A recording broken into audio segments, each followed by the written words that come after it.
Hello everyone, how are you all. कैसे हो सभी। मेरा नाम है सतीश और आप देख रहे हो IAS concept channel in Hindi. तो फ्रेंड्स, आज से हम एक सब्जेक्ट के रूप में हिस्ट्री का टॉपिक स्टार्ट करने जा रहे हैं, इतिहास की श्रृंखला। तो इतिहास की इस श्रृंखला में हम हिस्ट्री की शुरुआत करेंगे आधुनिक इतिहास से, मॉडर्न हिस्ट्री ऑफ इंडिया। तो इतिहास की इस श्रृंखला में हम स्टार्ट करेंगे आधुनिक इतिहास से, मॉडर्न हिस्ट्री से। मॉडर्न हिस्ट्री से क्यों? क्योंकि यूपीएससी में जो हिस्ट्री से क्वेश्चन पूछे जाते हैं वो सबसे अधिक वेटेज रहता है, तो मॉडर्न हिस्ट्री से पूछे जाते हैं, आधुनिक इतिहास से पूछे जाते हैं।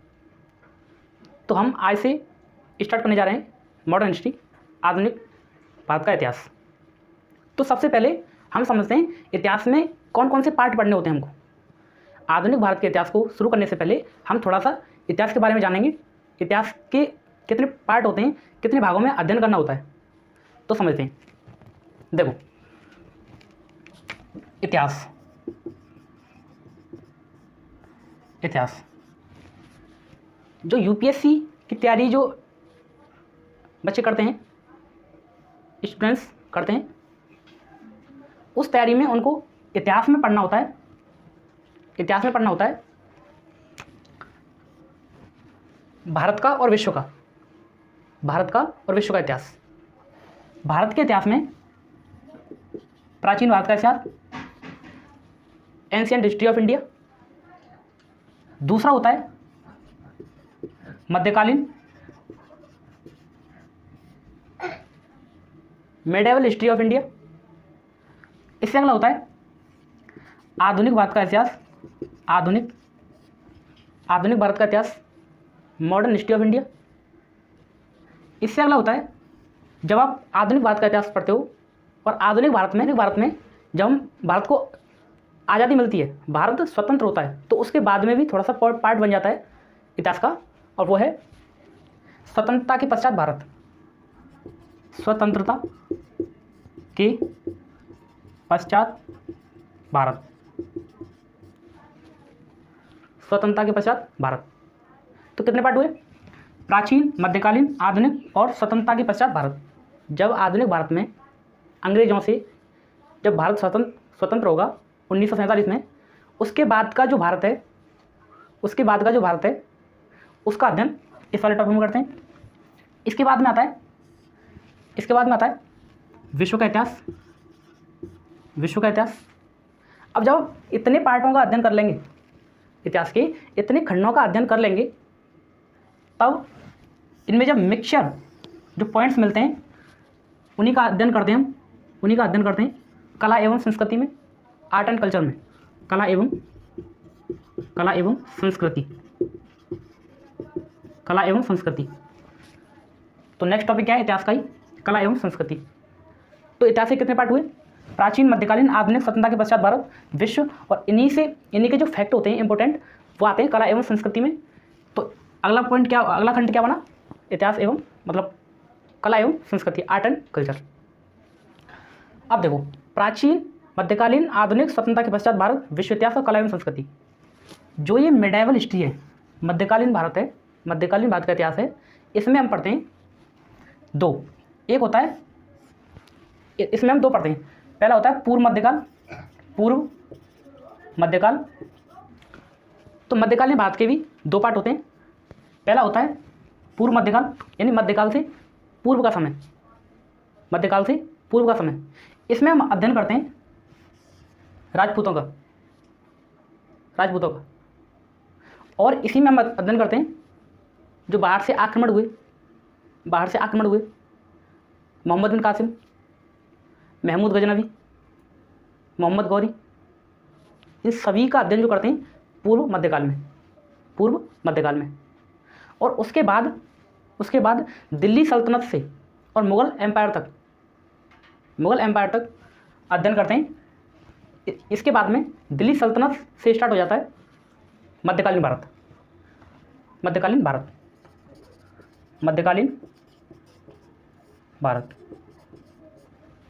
तो प्राचीन, मध्यकालीन मिडिवल हिस्ट्री के भी दो पार्ट। पूर्व मध्यकाल और मध्यकालीन भारत, ठीक है। इसके बाद में आधुनिक भारत। उसके बाद में जब आधुनिक इतिहास में, आधुनिक भारत में, आधुनिक समय में जब भारत स्वतंत्र होगा, जब भारत स्वतंत्र होगा और स्वतंत्रता के पश्चात जो भी कार्यक्रम हुए, जो भी महत्वपूर्ण घटनाएं हुई, उन सभी का जिक्र, उन सभी का अध्ययन किसमें करते हैं, इस वाले टॉपिक में करते हैं। इसके बाद में पढ़ते हैं हम वर्ल्ड हिस्ट्री, विश्व का इतिहास। और उसके बाद में कला एवं संस्कृति, आर्ट एंड कल्चर। तो इतिहास के हमने मोटे मोटे तौर पर देखे कि इतने पार्ट होते हैं, इतिहास के इतने पार्ट होते हैं। तो सबसे अधिक जो क्वेश्चन पूछने का वेटेज है इतिहास में, प्राचीन से भी अधिक, मध्यकालीन से भी अधिक, तो सबसे अधिक है आधुनिक भारत के इतिहास में। इसीलिए आज से हम स्टार्ट करने जा रहे हैं मॉडर्न हिस्ट्री, यानी आधुनिक भारत का इतिहास। तो अब चलते हैं अपने मेन मुद्दे पर, आधुनिक भारत के इतिहास की ओर बढ़ते हैं। ठीक, तो आधुनिक भारत के इतिहास को शुरू करने से पहले हम लोग देखेंगे इसका पाठ्यक्रम, सिलेबस क्या है, इसका सिलेबस क्या है, इसमें कौन कौन से टॉपिक पढ़ने होते हैं। तो चलते हैं, देखो इसमें हम पढ़ते हैं जब मध्यकालीन समय चल रहा था, मध्यकाल का समय चल रहा था, तो मध्यकालीन भारत के समय से ही, मध्यकालीन भारत के समय पर ही यूरोपीय शक्तियाँ भारत आना शुरू होती हैं और धीरे धीरे क्या है, अपना प्रभुत्व स्थापित कर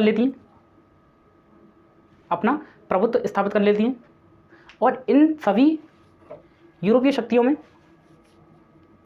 सबसे शक्तिशाली, सबसे लास्ट में जो शक्तिशाली प्रसिद्ध होते हैं वो होते हैं ब्रिटिश, यानी अंग्रेज। उसके बाद में जब अंग्रेज भारत को अपना गुलाम बनाते हैं, भारत पर अपने ब्रिटिश साम्राज्यवादी नीति को लागू करते हैं। साम्राज्यवादी का मतलब है अपने साम्राज्य को बढ़ावा देना। जब भारत में राजनीतिक दृष्टि आरोपित करते हैं, तब से क्या है कि 1757 ईस्वी में प्लासी का युद्ध होता है। 1757 ईस्वी में प्लासी का युद्ध होता है। प्लासी के युद्ध में अंग्रेजों की विजय होती है। यहाँ से अंग्रेज अब और शक्तिशाली सीमा में होते हैं और अपने राजनीतिक हितों को बढ़ावा देते हैं, और यहीं से अपनी साम्राज्यवादी नीति, साम्राज्य को बढ़ावा देना, साम्राज्यवादी नीति को लागू करते हैं। तो इससे पहले 1757 से पहले हम अध्ययन करते हैं मुगलों का पतन एवं यूरोपियों का आगमन।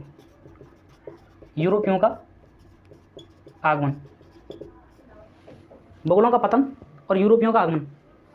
इससे पहले भारत पर मुगल साम्राज्य चल रहा था, मुगल अपनी चरम सीमा पर थे। अब यहाँ से क्या होगा कि यूरोपीय शक्तियाँ भारत में आने लगी और वह धीरे धीरे भारत पर अपना प्रभुत्व स्थापित कर लेती हैं, राजनीतिक शक्ति के रूप में उभरने लगती हैं। इस प्रकार से मुगलों का पतन होगा, यहाँ से मुगलों का पतन होगा, और इन्हीं के साथ साथ भारत में क्षेत्रीय राज्यों का उदय होगा, क्षेत्रीय शक्तियों का उदय होगा, और इन्हीं के साथ साथ यूरोपियों का आगमन भी हो रहा था। तो इससे पहले 1757 से पहले का जो इतिहास है वो है मुगलों का पतन और यूरोपियों का आगमन। अब जब 1757 ईस्वी में प्लासी का युद्ध होता है, 1757 ईस्वी में प्लासी का युद्ध होता है, तो यहाँ से क्या होता है, ब्रिटिश तो इसमें हम मुगलों का जो पतन देखेंगे, तो मुगलों के पतन की शुरुआत होती है 1707 ईस्वी, औरंगजेब की मृत्यु के पश्चात।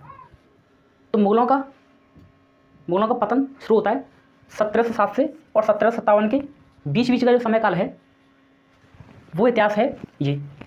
अब इसके पश्चात जो हम पढ़ते हैं 1707 से और 1857 ईस्वी तक लगभग 100 वर्षों तक ब्रिटिश साम्राज्य का विस्तार होता है। भारत में ब्रिटिश साम्राज्य का विस्तार होता है। तो यहाँ पढ़ेंगे ब्रिटिश साम्राज्य विस्तार, ब्रिटिश साम्राज्य विस्तार। अब जब 1857 तक, लगभग 19वीं शताब्दी तक जब ब्रिटिश भारत में साम्राज्यवादी नीति को चलाए रखते हैं, तो धीरे धीरे क्या है, भारतीयों के अंदर अंग्रेजों के प्रति एक घृणा, एक विद्रोह की आग जन्म लेती है। तो इसी से क्या होता है, 1857 में महान विद्रोह होता है। महान विद्रोह 1857 में महान विद्रोह होता है। अब जब 1857 में महान विद्रोह हुआ, यहीं पर क्या है, ब्रिटिश अपनी साम्राज्यवादी नीति का दमन कर देते हैं, नीति को समाप्त कर देते हैं। जब 1857 का विद्रोह हुआ, तो इस विद्रोह की जांच कराई गई। इस विद्रोह की जांच कराई गई तो पता चला, जब ये विद्रोह का परिणाम क्या था? असफल। भारतीय इसमें असफल रहे। जब असफलता के कारणों की जांच कराई गई, 1857 का महान विद्रोह क्यों असफल हुआ, इसकी जांच कराई गई तो पता चला कि राष्ट्रीयता का अभाव था। राष्ट्रीयता का अभाव। राष्ट्रीयता का मतलब होता है एक होने की भावना, संगठन की भावना। तो भारतीयों के अंदर इस समय तक इस विद्रोह में कोई एक होने की भावना नहीं थी, संगठन की कोई भावना नहीं थी, राष्ट्रीयता की कोई भावना नहीं थी, राष्ट्रीयता का अभाव था। जब इस कारणों की जांच कराने पर पता चला कि राष्ट्रीयता का अभाव था, तो यहीं से स्टार्ट होता है भारतीय राष्ट्रवाद का उदय।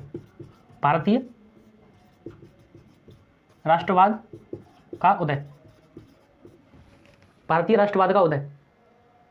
और इसके पश्चात ये भारतीय राष्ट्रवाद का उदय ये चलता है 1857 से 1885 ईस्वी तक।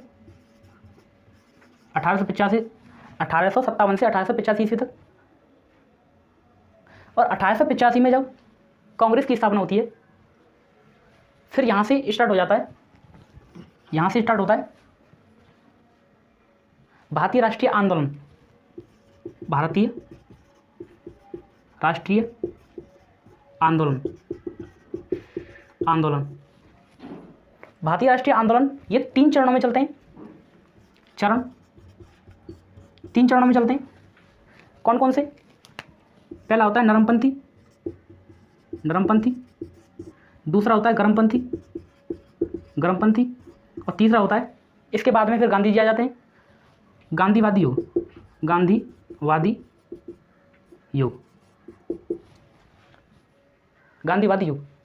टॉपिक को लिंक करते हुए चल रहा हूँ। जैसे अभी हमने देखा कि मुगलों का पतन और यूरोपियों का आगमन हो रहा है, तो 1757 तक होता है। तो 1757 में प्लासी का युद्ध हुआ। तो इसके बाद में क्या होता है, ब्रिटिश साम्राज्य का विस्तार चालू हो जाता है। विस्तार के बाद में क्या होता है, 1857 का महान विद्रोह हुआ। तो इसका परिणाम क्या था? परिणाम था असफलता के कारण की जांच की गई, तो कारणों की जांच में पता चला कि राष्ट्रीयता का अभाव था। तो यहीं से स्टार्ट होता है भारतीय राष्ट्रवाद का उदय। और भारतीय राष्ट्रवाद का उदय ये चलता है 1885 तक। 1885 में क्या होता है, कांग्रेस की स्थापना होती है, और यहीं से फिर भारतीय राष्ट्रीय आंदोलन चालू होते हैं। भारतीय राष्ट्रीय आंदोलन ये 3 चरणों में चलते हैं। 3 चरणों में पहला होता है नरमपंथी, गर्मपंथी और गांधीवादी युग। जो ये भारतीय राष्ट्रीय आंदोलन चले, ये चले 1885 से और 1947 ईस्वी तक। 1947 ईस्वी तक।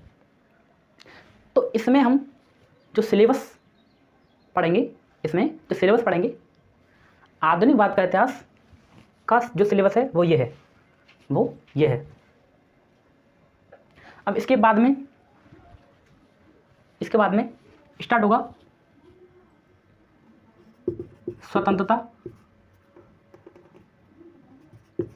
के पश्चात भारत।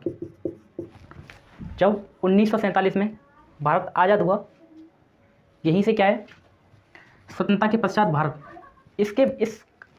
इस कालखंड के बाद में स्वतंत्र होने के पश्चात जो भी घटना हुई, उन सभी का जिक्र, उन सभी का अध्ययन हम करते हैं इस वाले टॉपिक में। तो ये था आधुनिक भारत का इतिहास का पूरा सिलेबस पाठ्यक्रम, सिलेबस ऑफ आधुनिक भारत का इतिहास, मॉडर्न हिस्ट्री। तो ये था आज का टॉपिक। तो आज की क्लास यहीं तक सीमित रहेगी। आशा करता हूँ जो भी मैंने आपको बताया समझ में आया होगा। इसी प्रकार से जो आज हमने टॉपिक स्टार्ट किया है, आधुनिक भारत का इतिहास में आधुनिक भारत का इतिहास पार्ट